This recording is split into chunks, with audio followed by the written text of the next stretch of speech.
This is Joel Moses with the Photographic Historical Society of New England. Welcome back after the summer vacation to our first presentation of the fall season. Just before we get into the presentation itself, I want to thank all of you who have tuned in. For those of you who are new, welcome. And to all of you who are not yet members, please consider joining on our website and becoming a member. For the first year, only $20, and there's a lot of content to benefit from. In addition, just a short comment, we are going into our election season, and if you are a member and have any interest in becoming a board member as well, we would welcome an opportunity to speak to you. Thank you very much. I'm going to turn this over to Dana G, and she will take it from here. Hope you enjoy the event. Thanks, Joel. Hi, I'm Dana G. I'm the program coordinator for PHSNE. Before I introduce our speakers tonight, just a few announcements. You probably saw when you logged on that the screen is being recorded. If you're already familiar with Zoom, you probably know the layout, but please stay muted with the red line through your microphone at the bottom, and you can turn your camera on and off with the movie camera icon. The chat is important. That's at the bottom of your screen. If you can use the chat to enter any questions that you would like me to relay to Hugh and Neal during the presentation, just please enter your questions into the chat so we can all see them. And if you have any technical problems, you can put them in there too. I'll do my best to address those. And please stay muted during the presentation. And the top right, you'll see the view icon. Speaker view is best for this presentation until the end. Okay, so welcome back to our new season of PHSNE meetings.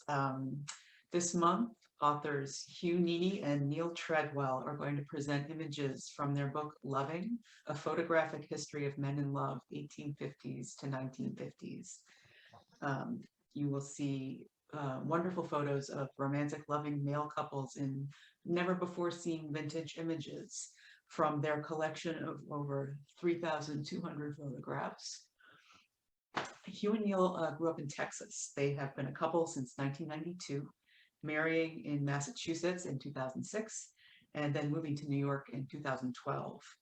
Their collection began in the late 1990s at a Dallas antique store, where they discovered an image of two men in a loving embrace among random photos from the 1920s. The book has been released in 5 languages and has topped several Amazon subject categories and garnered more than 200 mentions in articles and TV segments in 27 countries. I first saw the book at the library where I work, and I found it incredibly moving, and I reached out to Hugh about sharing the collection with us. And so I'm very happy to welcome Hugh Nini and Neal Treadwell from New York. Take it away, guys. Thank you. Thank you, Dana. First, I want to say thank you, Dana, Joel, and Ben, and PHSNE for inviting us to do this. We appreciate it. I'm Hugh, by the way. And I'm Neal. And I guess the best place to start is at the beginning that Dana mentioned. We were going from church to home on a Sunday afternoon. We realized that neither of us had anything that we had to do. I didn't have rehearsals. Neal didn't have to fly anywhere. And so we killed some time at this ratty old place in Dallas called the Love Field Antique Mall. And Love Field Antique Mall doesn't have anything to do with love. I think it might be somebody's last name, but it's named after the airport nearby, Love Field Airport. So we went into this place. We had been there many times before, we weren't looking for anything in particular that day, just sort of wandering around, just seeing what we might stumble across. And then Neal came up to me. Yeah, we got split, and I was digging around in one of the booths and found a box of old photos. And the first ones I saw were photos that resembled the houses that we lived in there in Dallas. And I thought it was really cool. As I flipped through, there was one photo toward the back, and it was one man embracing another one from behind, and they had these really sweet looks on their face. And you know, I'd never seen a photo like this in an antique mall or anywhere else. Yeah. So I took off running. I found Hugh, and I was like, oh my gosh, you got to see this photo that I just found. It's so cool. And we took it, went up to check out because we wanted it. We put it at the bottom of the stack of the other photos that were there. And the guy looked at me and said, $5. So I think that was probably the cheapest photo that we ever purchased in the entire collection, but it was a great find. And we took it home, and it sat on our desk. We have a big office desk that we share, and it passed around with paperwork for about 6 months, and we pick it up and look at it and enjoy it and just lay it back down until we came across the second photograph, and it was actually in an online auction, I believe, that we found it. Yeah. And it was a photograph of two soldiers in a glass frame, and etched on the glass frame was "Always yours." Yeah, and during this, so this was the year 2000, and we found 2 photographs that year. I think that was all we found. And we weren't actually even looking for them. We just stumbled across them. And in the very early years, like the first 5, 6, 7, 8 years, there was no understanding between us that we were collecting anything. We were finding photographs that had survived in an unlikely way beyond the lives of the subjects in the photographs and the time in between then and when they came into our possession. And all we felt like we were doing at the time was preserving something that was unique. Neal says that we'd never seen a photograph like that in the year 2000. People are seeing through our book 315 images we had seen in the year 2002 total. And the first years were a little slow in collecting because it was all pavement pounding, face to face, and looking through flea markets and brocantes in Europe and antique malls like the first one. And so they came in very slowly. And it was not until we were probably into hundreds, and it may be 300 or 500 or 700, that we started to realize that we were actually collecting. And it was another 6 years and 13 years into this before we realized that we had something substantial that felt wrong that just the 2 of us were seeing these photographs, and yet we didn't know how to share them with people.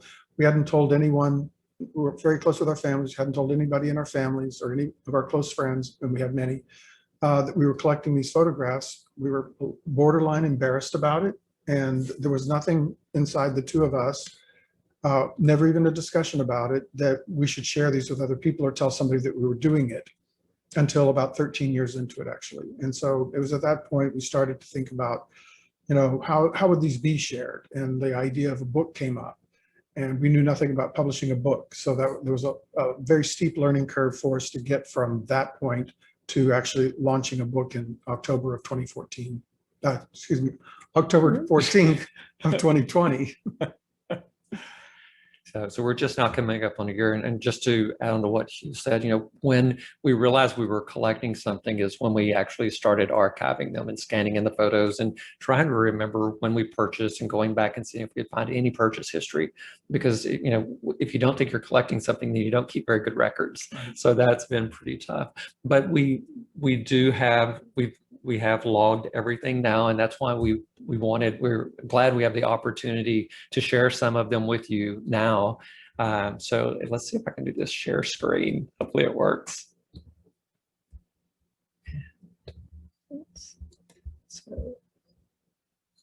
So I'm going to go a little bit out of order. I'm going to scroll down really fast because we wanted to start with this photo first. So we actually have over 3,300 photographs as of today.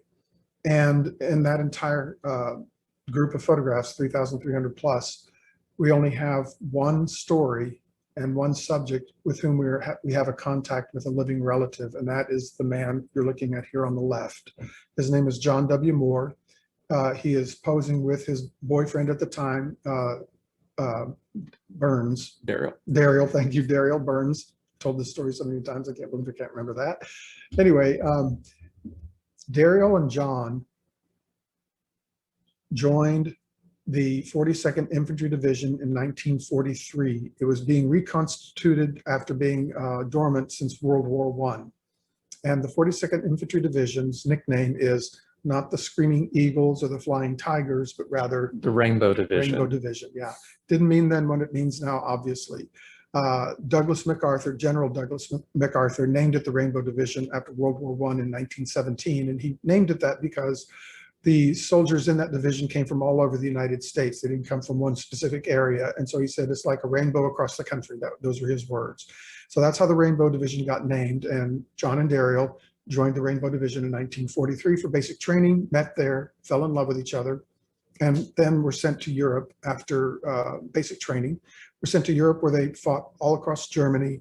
And we came across 5 photographs of these 2 soldiers.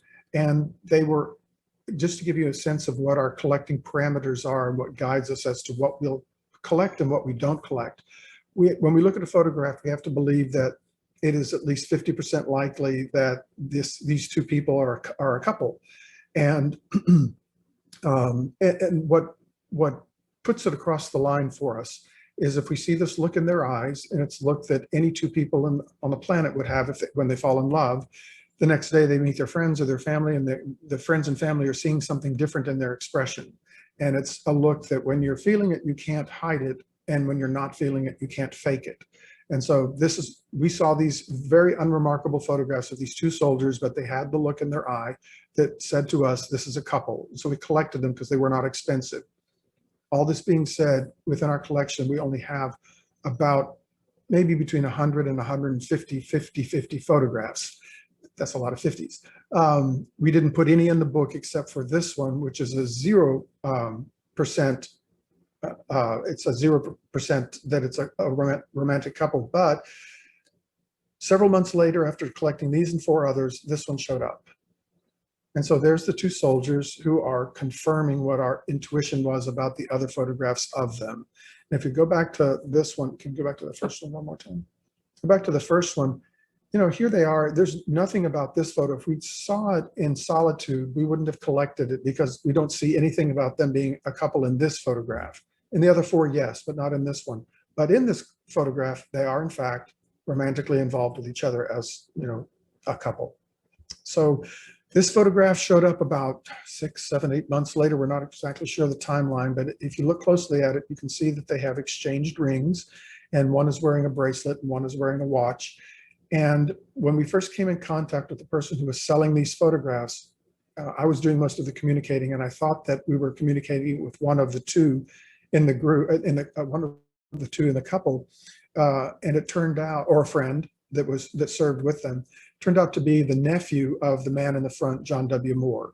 And his nephew, I won't mention his name here, but his nephew gave us a lot of information about his uncle's life and his service during World War II. And he knew just a little bit about his uncle and his uncle's boyfriend during World War II. So do we go to Doc? Yeah. Okay. So this, if you're going to have one story out of 3,300 photographs, this is the story to have, because John and Daryl, who belonged to the Rainbow Division, fought across Germany, and the Rainbow Division is very famous, and 2 books have been written about it, and they're famous because on April 29th, 1945, they came upon the town of Dachau. And as they were about to enter the town, 2 American reporters and a civilian from the town intercepted their unit and said, don't go into the town Dachau, follow this road in the forest, very unremarkable road. And so they did. They put together a unit that went, prepared for whatever, came upon the concentration camp at Dachau, which was, unimaginable, unspeakable horrors, things they could not have possibly imagined or thought of. They had heard of concentration camps, but they didn't really know what that meant until they came to Dachau. And so then they liberated the town of Dachau and moved on to Kitzbühel, Austria. But someone in Germany read our book, bought it and read it, and they're mentioned in the essay at the beginning of the book. And this man, his name is Fritz von Spreti. He is the president of Sotheby's Germany. He has a book titled Imlau, and he mailed it to us. We don't know this guy. The package showed up unexpected. We opened it up. It was a book. We didn't understand it. It was all in German. But he wrote 2 little sticky notes inside the book, and he said, when the prince was arrested by the Nazis and sent to Dachau, his boyfriend went with him. And he's referring to Prince Friedrich Leopold of Prussia and Baron Fritz Cherini of Berlin. They were a couple from their late teens all the way through the ends of their lives. And they were photographed with family members as a couple. And the title of the book was Imlau. And there are many photographs of the two of them. And so we responded back to the president of Sotheby's and said, how wonderful that your prince and your baron were rescued by our two soldiers in Loving. And he said, unfortunately, they were taken away from the camp on April 29th, 4 days before the liberation, along with other high value prisoners in Dachau, the Prime Minister of Austria, some Catholic clergy and other people. And they were sent away to be shot before a firing squad. And we don't know the exact details of how they escaped being shot, but they did escape. Our understanding, the little that we have of this, is that they were held captive because they were high value and they were used for bargaining chips by the Germans to close out the war. So here you have John and Daryl from Texas, belonging to the Rainbow Division, liberate Dachau concentration camp. 5 days earlier, these high value targets, the Prince and the Baron, were removed to be shot, and in fact were not shot.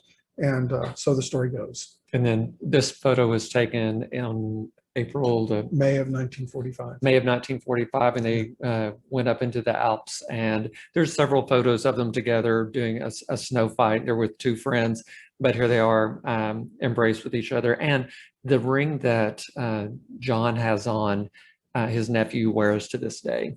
His nephew is a married man with 3 sons. He's not gay. His uncle, oh, I didn't tell this part. Should I jump in now? Go ahead. In the early 90s, John, nearing the end of his life, he was diagnosed with muscular dystrophy at the end of the war. He spent the rest of his life in a wheelchair back in Texas. His mother was his primary caretaker. Next door to them was his sister and her son was the only person that the Uncle John was out to. And at the end of his life, he gave his nephew a box and the ring. And he said, please keep these safe for me. And we would translate that to please keep these safe after me. The nephew went on to college, met his wife, married. They raised 3 sons. And then at some point after they were all, and at some point when they became empty nesters, he decided to look in the box and see what was there. And these photographs were there, about 150 of them, plus his rainbow scarf from his dress uniform, which we have a little piece of thanks to the nephew. So, you know, if, like you said, if you're going to have a story about a photograph, that's a pretty powerful one. We're hoping that we'll find more stories out as we go along, and people at the book, you know, goes around to other people and they see maybe their great uncle or someone in there. But I'm going to scroll up really fast so everybody don't to this one, and we're going to start here and go through some of the highlights of the collection, or you know, ones that we find interesting, and hopefully you'll have some questions or you can fill in the blanks, because you know, we collect photographs of affectionate men.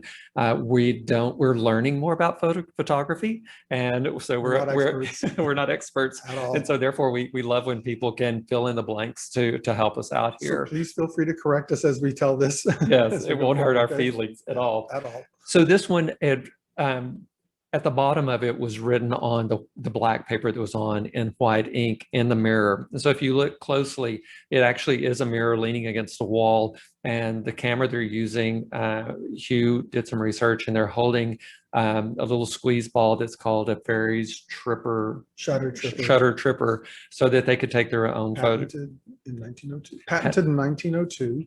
I know that much. So they could take their own photograph. And so it's just a very sweet photo. So we call it the first selfie. Now, if someone can come up with a selfie earlier than this, then, you know, we'll say maybe we don't have the first selfie. But in a world of social media and everything, it's, you know, it's kind of fun to think that we might have the first selfie. And also that it's not a new thing to take your own picture. Obviously, you could take your own picture as early as 1902 with this contraption. And they did that as a couple. So this one, we would like to say that it's— is there a question? And it's the first photograph of a ceremony of a male couple. We love it because they're probably camping it up. However, they are showing 2 guys getting married. And we'll get to it a little bit later, or actually we'll talk about it now. We do have themes in our collection, and one of them is umbrellas. And we didn't designate the themes. They just came to us. Yeah, the first umbrella photograph that we collected, it was taken around the 1870s, but what we have are photos of two men under umbrellas anywhere from 1860 to about 1920. And it seems like in our eyes, it was kind of like the rainbow symbol before the rainbow. But they're always in a very loving and a romantic pose underneath the umbrella. But we love this photograph because he's placing the ring on the other young man's finger. And once we can get our eyes focused more on the clothing, we'll know exactly what the date is, but we're saying this one's around 1920. Oh, no, it's Or maybe or earlier. hand up. Yeah. Yes, Dana. I just wanted to mention that one of the things I love about the book is how it's organized around these themes. And there's a whole, like a passage, I want to say, about umbrellas and Yes. sort of the romantic sheltering under the umbrella that really sort of says love to me, or, you know, affection. And so I highly recommend that when you look at the book, just spend some time seeing how these relate to each other, all the different photographs of umbrellas, or the sort of picnic photographs that I love, where people are sort of enjoying the great outdoors and in a picnic and just having a loving day together. So I just wanted to mention that about the whole section. And let me amplify that a little bit. Thank you, Dana. You mentioned the picnics, and what's in the book and what's in our collection. It shows that from about 1890 through the 1920s, these couples were often accompanied by friends and family, and with large groups. And Dana, you're referring to one of the pictures in the book that shows, I think there might be 10 or 15 people in it, and there are two male couples, and they're very openly, couples. And you see that during this time period, the openness, the relaxation, it doesn't happen anytime before or after that. So, Oh, another question? oh, yes. Yes, Jessica mentions that in terms of early selfies, there's a Hippolyte Bayard made self-portrait as a drowned man in 1840. I'm 1840. I'm assuming a daguerreotype, and the Library of Congress also has another self-portrait, a daguerreotype. I cannot remember the photographer's name. Oh, But, how can you tell it's a selfie? They're sort of in the same situation of I don't know about selfie with the Library of Congress daguerreotype, but it's definitely the photographer facing his camera. So I see. the method of taking the photograph may have been different. You would have had to take the lens cap off the camera. And I don't know that he would have been able to do that himself. But Okay. the photographer taking his own picture in some way. Oh, someone says not a daguerreotype, and Hippolyte Bayard, early photo positive on paper. Okay. Sorry Wow. about the interruption. Not at all. No, This no, we is love it. Great inside baseball. Thank you. We're in here to learn too. Okay, so this photograph is incredible. We think it dates to about 1900. We have 5 of this couple. They're in a photo strip, and this is the center photo in the strip, isn't it? Right? Yes. Yeah. And I'm going to tell this story, and anybody feel free to jump in and tell me I'm wrong about it. Okay, this is what we've intuited or discovered through the collection. These photographer studios would have all sorts of props when people would show up to have their picture taken. They'd have fans, they'd have umbrellas, they'd have tools, they'd have musical instruments, they'd have, just all sorts of stuff. And one of the things that we think that they used quite often was this sign. And this was for, the way we understand it, for a young man who shaved, got his hair cut, wearing his best suit, would go in to have his photos taken. They would take a few, and then maybe at the end he would hold this up and it would say, "Hey ladies, I'm not married, but I'm willing to be married to you ladies."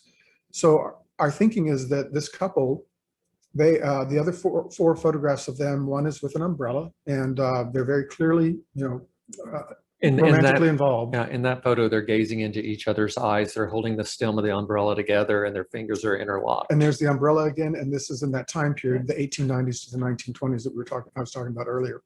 So this, we suppose that this prop was already in the studio of a photographer's studio. We suppose that it was. And they held it up as a couple, saying we're not married to each other, but we're willing to be. And this would have been, you know, we think around 1900, about 120 years before, or 110 years before this became a reality, or even a conversation for that matter. It was barely talked about, marriage equality, that is, in the United States until the 1990s, and then it wasn't very much. And of course, as Dana, you mentioned in the opening, Neal and I got married in Boston in 2006, but that was the only place we could get married in that year. And we saw nothing to indicate that it was going to open up to the rest of the country. That was, in fact, it was looking just the opposite. So this very young couple who looked to be in their teens, late teens, held this photograph up. And it's just remarkable to us that they understood themselves as this kind of couple when this wasn't even being talked about by anybody. They understood themselves that way, and they had the self-awareness and the prescience to hold this sign up for who knows what reason for themselves, but it's become the iconic image of the collection, or at least of the book so far, because our book is only 315 photographs. We have 3,300. So we think it's just a remarkable photograph, and says volumes from coming from so far away from so long ago. Okay, so this photograph is the tiniest or the smallest in the entire collection, and it's a 10 type.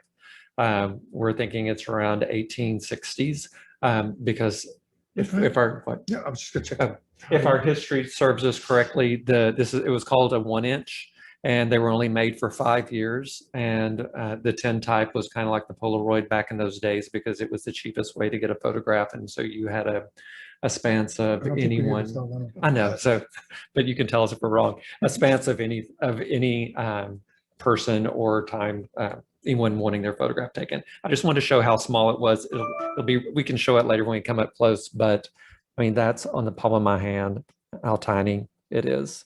And so we're sure this surprises nobody we're talking to right now, by the way. But we've only found one, and it was probably used in, if you can tell us, maybe in a locket or something, and that's why they were so small or made. But we love this photograph because it's just a sweet couple and all decked out with their jewelry and their wonderful suits on. And then this one, this is probably the most expensive photograph in our collection. Not sure why, other than it's a cabinet card. It's on nice paper stock. It's in pristine condition. And so here's two guys that were obviously posed this way. They may have had some intention of wanting to be posed that way, but they have their best suits on. They have matching tie clasp, tie pin. One has the beautiful watch chain, and then they have their cufflinks on. And one looks very stern, or just very direct in his look, and then the other one's a little bit shy, looking the other way.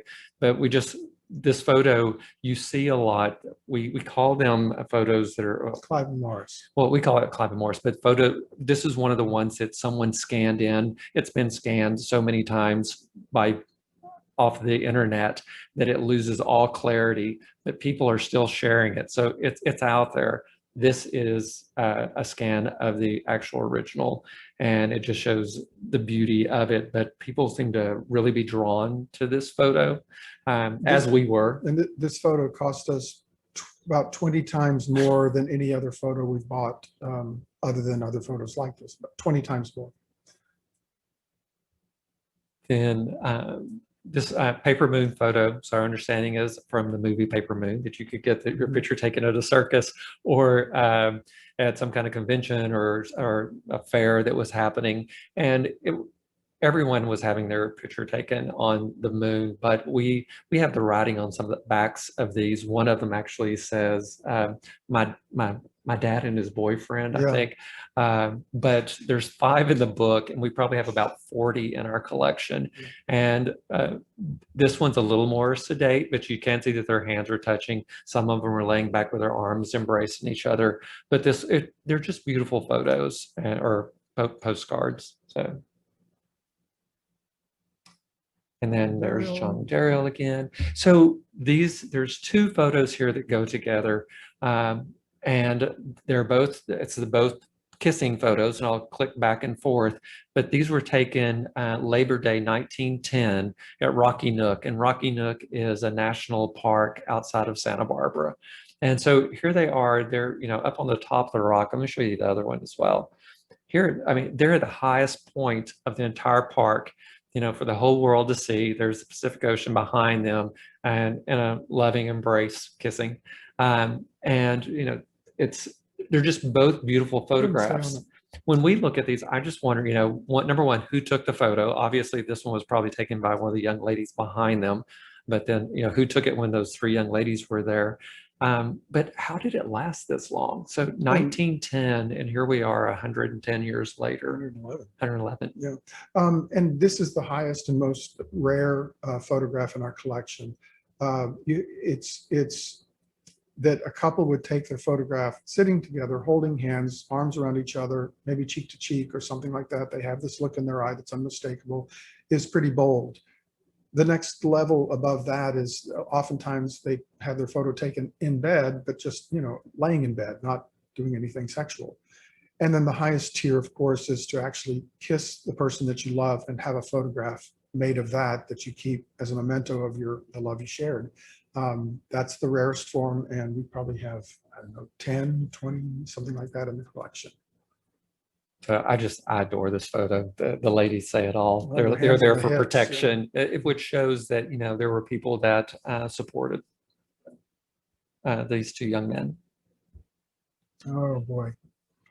I've been rattling on. Do you want to go into it? Or? So this photograph is, number one, it's just a gorgeous photograph. The romance between the two is just so powerful. When the book launched on October 14th, 2020, the next day, the Guardian UK had done an article on us and on the book. And this image was used in the article. And a professor from Vienna reached out to the Guardian and said, can you put me in touch with the authors? I know who these two men are.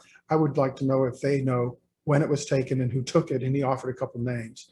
So we got in contact with this Viennese professor, and he tells us that the man on top with the beautiful hair and looking into the camera is Rupert Brooke. He was a very famous British poet. And the man below is Duncan Grant, a very famous British painter. And this is taken when they're very young, before they were famous and before their names were known worldwide. And we don't know who took the photograph, and we don't know for sure that it is Rupert Brooke and Duncan Grant. However, we Googled the two men and looked at images, and the images of them during this time period look exactly like these two people in this photograph.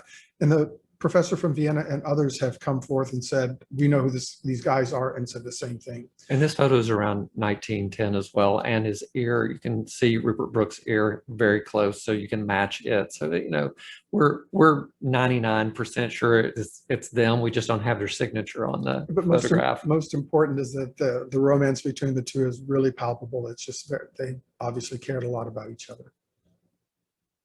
And this photo, other comments that are made about it, I mean, when you look at some of these photographs, they look like they could have been taken yesterday. But then they're just the way they're stylized and everything. I mean, this looks like one that Herb Ritz did, I think, around that in the late 1990s when he did a whole group of photos like this. And then the iconic picture, and we'll both talk about it, which is the cover of our book. It is on a photo strip. There's two photos. The second photo is the back cover of the book. And a little bit, I'll let Hugh go into why this became the cover of the book, but just a little bit about this one. This photograph is a little over an inch square, and for the faces, and when you zoom in. And the person who we worked with to scan in all of our photos so that we could do 4-color separation is from Brussels. And he uses, and this is where we could use your help on knowing exactly what it was he used. He uses a lens that for his camera that's the same lens used in a spy satellites these days. But he has a stabilizer machine that he sets up so that when he's taking the photograph and scanning it into the computer, that any slight movement can distort it.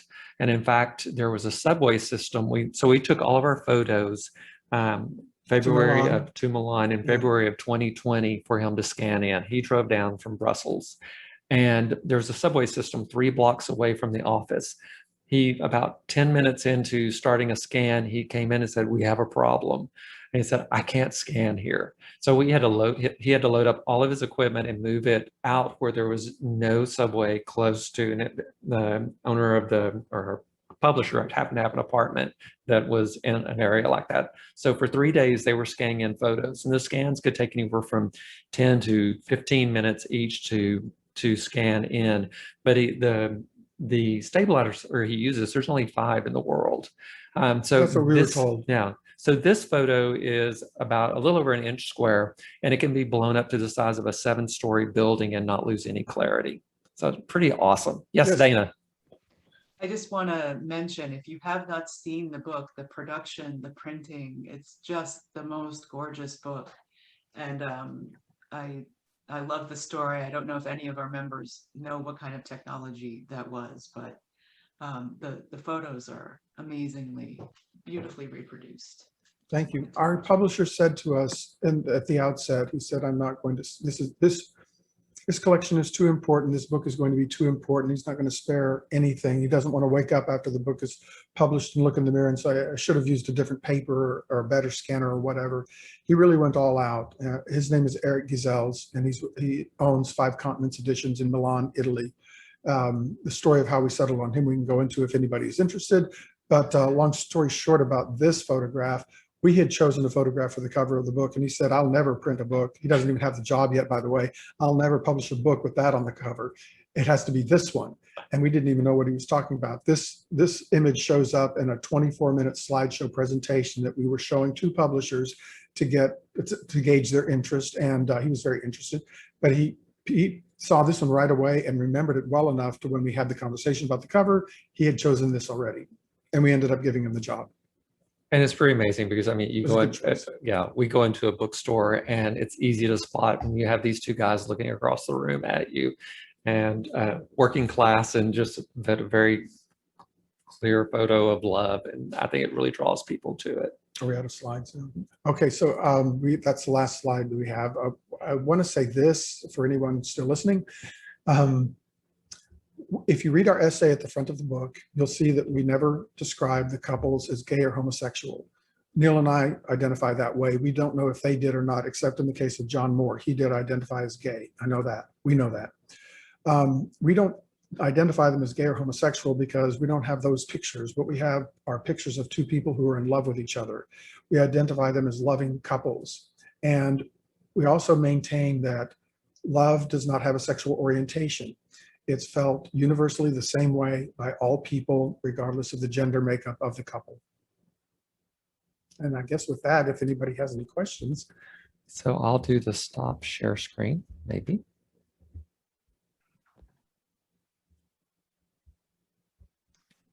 Thank you, guys. There. Fabulous. Thank you so much. I wanted to mention that if you want to paste any links into the chat, if you have a preferred way for people to purchase the book or anything else you want to share. I'm just checking to see if there are any questions yet.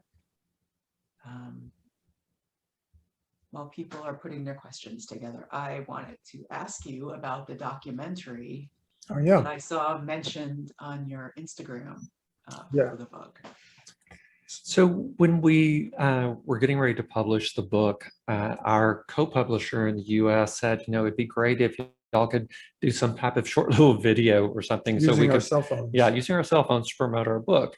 And I just happened to be in Wichita Falls, Texas. You and I were both there, but visiting a friend of mine I've known for years who has an ad agency. And I said, do you want to see what you and I are working on? We're working on this book. She saw a little bit of the presentation and she just started crying. She's like, what can I do to be a part of this? I want to do something to help you guys out. And I said, well, they were wanting some type of little video to share. And she said, I have a better idea. Let me get back with you. So she and her team videotaped us in Dallas for at our house there, and then they flew to New York and taped us here. They actually left New York 2 days before New York shut down with COVID. And so during the first couple of months of shutdown of the United States, they pulled together an 8-minute documentary that tells our story, tells about our collecting, and just puts, wraps it up in a nice little present, puts a great big bow on the top. The video is amazing because it's won over 31 awards now, and it's been in 2 film festivals, soon to be named in a 3rd one. We just flew back 2 weekends ago, where it was on the big screen at Grauman's Chinese Theater, which was kind of awesome to see in LA. So it made the final cut of Dances with Films and was screened there. And this weekend it was in Austin at Austin Spotlight, and and then it's supposed to be at the Portland Film so Festival. this little mini documentary that Hager Communications did for us has just burst onto the scene, and they have scooped up a boatload of awards, gold medals, 9 I think, 2 silver and a bronze, 1 best of show, 1 special jury award, 3 national Addy awards, an international Muse award, another international People's Choice award with I can't remember. It's just the way they did the cinematography and what they did with the photographs to meld it all together is beautiful. And I did put our website on here. It's loving1000.org. And it does have the video there, so it's just kind of a one-stop place for that. Somebody asked the question about the cover. The photo on the cover, we don't have any provenance. We think it's American because it looks American. We got it here in the United States, and there's nothing written on the back of it. It's a photo strip of only 2 photos, and it's a vertical strip. So y'all might know something about that we don't know. Or actually, I thought y'all might want to see some of the originals. So. Yes, Jessica mentioned that the cover image, if printed on paper, was probably from a wet plate negative. Okay. So, Nice. I don't understand any of those 3 words, wet plate negative. But so we're taking notes. Something to look up when we get off of this. But Jessica, are you saying like a glass negative, like a collodion negative? That's my guess, just because there was so much beautiful detail when you were mentioning that it could be blown up to the size of the building. But I'm sure somebody at the Eastman House or at the MFA in Boston or the Met in New York could tell you more just by looking at it, in person. thank you. Fabulous. And I wonder, are you planning any type of exhibit with the photographs? There's already been exhibition, and it's still open. It opened on June the 12th at Hogarth Worldwide here in Midtown Manhattan. The CEO of Hogarth was given the book for his birthday back in late 2020, and he found a way to reach out to us and introduced himself, and he said, I want to suggest an exhibition of your collection. And he showed the space of Hogarth, at Hogarth, and it's beautiful. It's gallery lighting and lots of open walls. And we thought he was looking to find somebody to rent his place from him. And so at some point, had to rip the Band-Aid off and say, whatever, this looks really expensive and it's not something that we can afford. And he said, oh no, he said, we'll pay for everything. We just need your permission to do it. So it was scheduled for early 2021. COVID prevented that from happening. It got extended out to June 12th. It launched on June 12th. There are 60 images in their facility. And they're not the originals. They're the enlarged. The originals stay in a nice, safe place. Yeah. But they are enlarged, and we had some are opening night 8 feet tall. Yeah. Some of the images they did 8 feet tall, and the reproduction is beautiful. I mean, it's just jaw-dropping to walk through that exhibition and see these guys looking back at you. It's like they're looking at you. We don't get that necessarily when we hold the originals in our hand. We get a different, sense of history and, sincerity and importance. But walking through that exhibition is just mind-blowing. And we have had some museums. There was a museum, and we won't mention any names because nothing's finalized, but one in Italy that's just north of Milan. And then one in Montreal. One in Montreal. We actually, the lady came in, saw us here at the house, and we showed her the collection. And one in Paris, and then one in Brussels. Yeah. So there's some, and those because of the level of the museum, would have the originals in those. And then we've had some other different smaller museums reach out that would like to just do a presentation along with LGBTQ National History Month coming up in October. So we'll see what happens with that. There are a few more questions for you. Sue is asking, do you have photos of current men in love as couples? I don't know if that means collecting or. You mean like contemporary, like in 2021? No, our collecting parameters got established without us even trying to do it. The 1850s was because photography was fairly young then, and there's not much before that. I think we have one that might be from the 1840s, we're not sure. And then in our view, a photograph taken in the 1950s of a male couple is very different from a photograph taken in the 1960s or later. And so those, we're not saying they're not collectible, they're just not important to us. And so that's how the top margin of our collection got established, is because 1950s and 1960s, very different decades. There's another question. Are images in your collection mostly amateur, homemade, or studio pictures? It seems remarkable that public studios were involved. So if you can talk about perceptions and time periods. Yeah, I would say that, gosh, 80% of our photographs are snapshots, Yeah. and or from a photo booth. We have a lot of photo booth photographs. So if you're doing a photo booth photo, no, well, no. you're your subject, you're the developer, you do it all, you know, and then it just shoots out the machine, so no one else is going to see it. Kind of like, yeah. But in regard to studios, like, so this is, and I pulled out the original. This is the, or actually that's where the camera is. I keep putting it at like I'm using the camera on my computer. This is the cabinet card that we have. So it says, it gives the name of Steve Block, I think it says Block, and Delaware, Ohio. So it was a studio photo. And we have been sent a few more from around the world. We have a interracial couple that was sent from Poland to us that was done in a studio, and we were able to research that studio. But go ahead. Yeah, I was just saying to the question about who and how.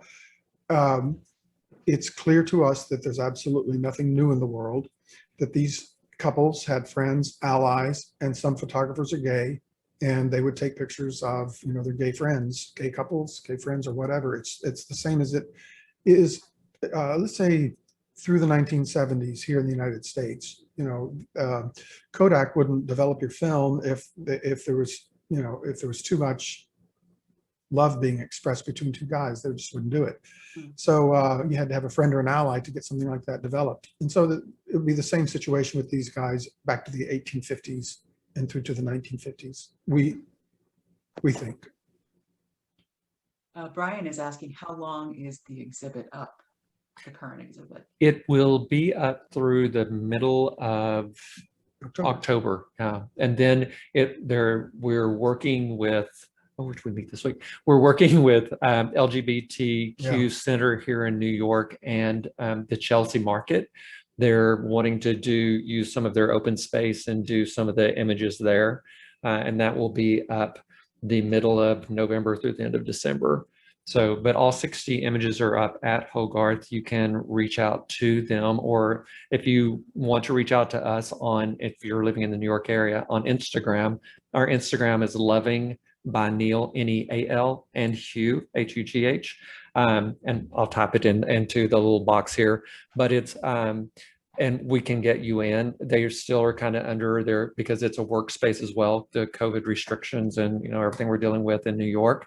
But they are letting people come through and see it. So it just has to be by appointment, and that usually goes through us. And if we can, and if you want us to be there, maybe we'll be there too. Great. And there's another question about the exhibit touring possibly. So I know you mentioned the other possible museums, but are there plans for it to tour? There are requests for it to tour, and Hogarth has been very open to allowing that to happen. There isn't anything firm yet, but what's the One Archives in LA was wanting to possibly do something with one of the school museums that they work with. And Was there some here near- Photographic was, we actually did a talk with them, and they were and a possibly, presentation. yeah, wanting to do something. So, which That- could be a lot, yeah. really nice. One of the things I just want to mention to our viewers is that although it is not recorded on YouTube, Stacy Waldman of House of Mirth is actually a connection with you guys, which I didn't realize Yep. that you bought photographs from Photo- Stacy. Photographs, and some of them are in the book. Yeah. So I met her at Starbucks at the end of our street, right over here. And I had to email her because I didn't know if she was a man or a woman, because Stacy. And so I said, I'm headed over there now. Am I looking for a man or a woman? She said a woman. And so we met face to face. We had been in communication through email and so forth before that. Years, yeah. And PHSNE itself has a photo show with dealers and such, and I'm imagining that people will be, if you're not there, keeping an eye out for you. Awesome. at Thank our you. next show. How do we find out about the show? It's on phsne.org, PHSNE.org. It's in the planning stages. I believe the last newsletter mentioned April as a possibility. Great. So hopefully that will happen. And I just want to encourage people to seek this book out. And, you know, I encountered it in my library, which made me very happy to see it there. You know, I think it's really important that people can experience this book as just an expression of love. And they're really, really wonderful photographs. And I can't thank you. Yes. And show the back cover. Same kind. Same Love couple, those yeah. photographs. Yep. And so there was one of the photographs that I really loved when I first saw the book is in the section of the men in bed, and there are a couple. Yeah. One has his gartered leg sort of crossed over the others, and he's reading a paper. He's reading a book called magazine called Adventure that began printing in, I think, 1912.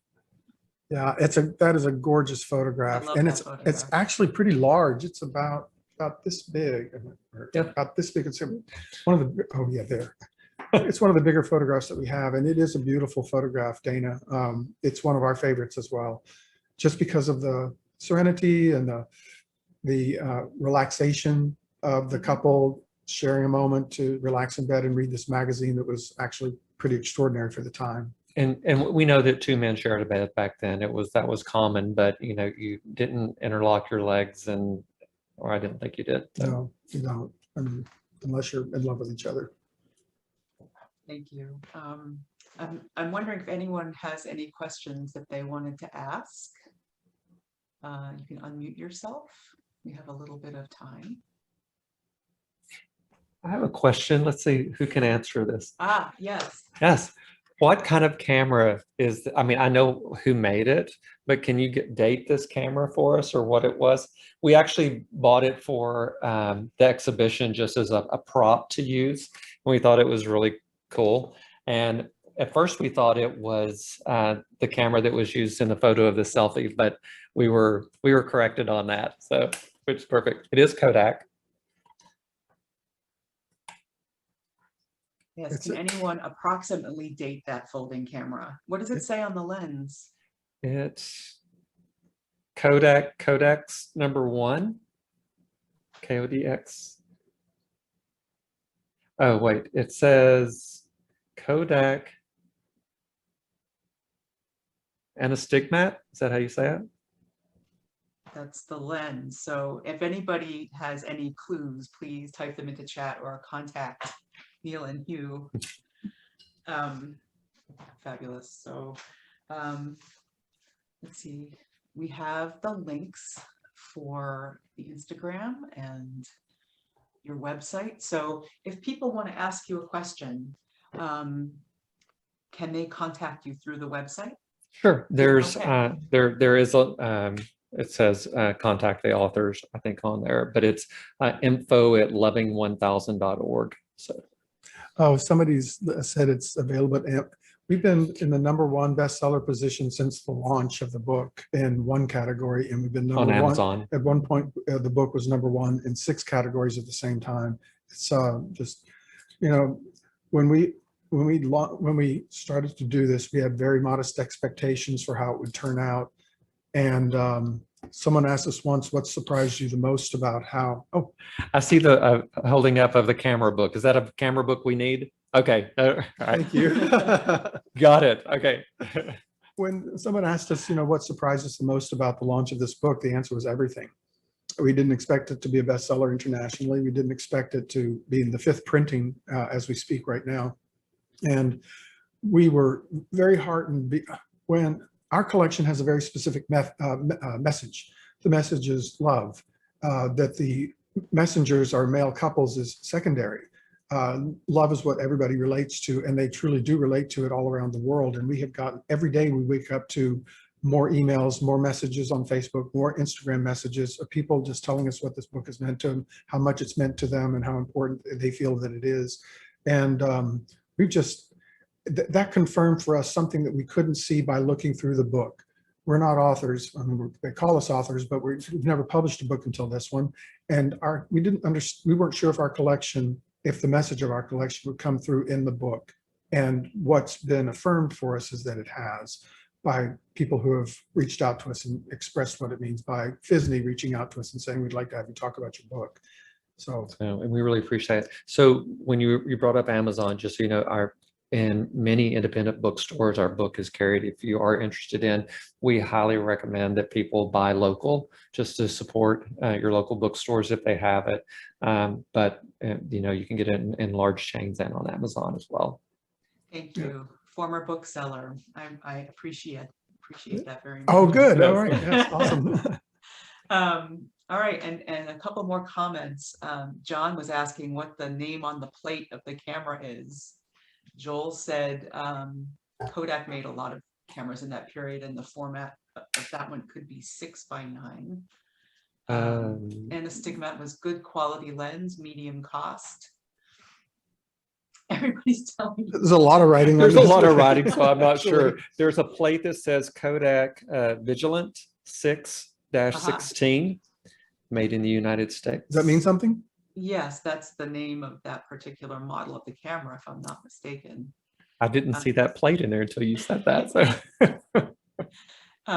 People are just sending congratulations for all of your success and Thank you. Thank you very coverage much. and the positive reviews.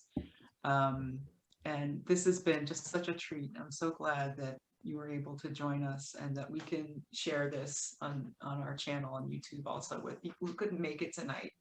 PHSNE, since the pandemic started, we have members all over and they've been able to sort of join in through the Zoom meetings, and I'm just thrilled that you were able to come. So We appreciate it, and we're glad to be able to kick off your season. So. yes, thank you. Thank you. And anyone have any last minute questions? Joel?